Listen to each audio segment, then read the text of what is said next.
നമസ്കാരം. പശ്ചിമേഷ്യൻ സംഘർഷം കടുക്കുന്നതിനിടെ കുവൈത്തിലെ എണ്ണ ശുദ്ധീകരണശാലയിൽ ഇറാന്റെ വമ്പൻ ഡ്രോൺ ആക്രമണം.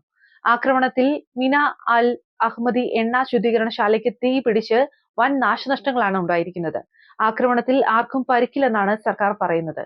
എന്നാൽ ഇവിടുത്തെ ജീവനക്കാരിൽ പലരും കൊല്ലപ്പെട്ടതായി സ്ഥിരീകരിക്കാത്ത വിവരങ്ങളും പുറത്തുവരുന്നുണ്ട്. കുവൈറ്റിലെ ഏറ്റവും വലിയ എണ്ണ ശുദ്ധീകരണശാലകളിൽ ഒന്നാണ് മീന അൽ അഹ്മദി.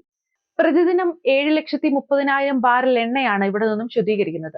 മാർച്ച് 19-നും മീന അൽ അഹമ്മദി എണ്ണ ശുദ്ധീകരണശാല ഇറാൻ ആക്രമിച്ചിരുന്നു. സൗദിക്ക് നേരെയും ഡ്രോൺ ആക്രമണം ഉണ്ടായി. 7 ഡ്രോൺ ആക്രമണ ശ്രമങ്ങൾ ഉണ്ടായെന്ന് സൗദി പ്രതിരോധ മന്ത്രാലയം അറിയിച്ചു. ആക്രമണ ശ്രമങ്ങളെല്ലാം പ്രതിരോധിച്ചതായി സൗദി അവകാശപ്പെടുന്നുമുണ്ട്. അമേരിക്കൻ പ്രസിഡന്റ് ഡൊണാൾഡ് ട്രംപിന്റെ പ്രസംഗത്തിന് മുന്നോടിയായും അത് നടന്നുകൊണ്ടിരിക്കുമ്പോഴും ഗൾഫ് മേഖലയിലെ പ്രധാന നഗരങ്ങളിൽ മിസൈൽ ആക്രമണ ഭീഷണിയെ തുടർന്ന് സൈറനുകൾ മുഴങ്ങി. ഇസ്രയേലിന് പുറമെ അബുദാബിയിലെ ഖലീഫ തുറമുഖത്തും സൗദി അറേബ്യയുടെ കിഴക്കൻ മേഖലകളിലും ഇറാൻ ആക്രമണം നടത്തിയതായാണ് റിപ്പോർട്ടുകൾ.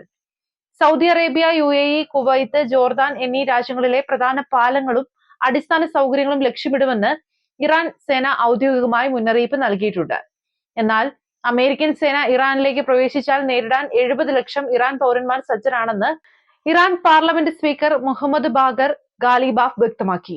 വിരമിച്ച സൈനികരെ തിരിച്ചു വിളിച്ചും അർദ്ധ സൈനികരെ വിഭാഗമായ ബാസിസ് ഫോഴ്സിൽ കുട്ടികളെ ഉൾപ്പെടെ ചേർത്തും വലിയ തോതിലുള്ള സൈനിക പ്രചാരണമാണ് സർക്കാർ നടത്തുന്നത്.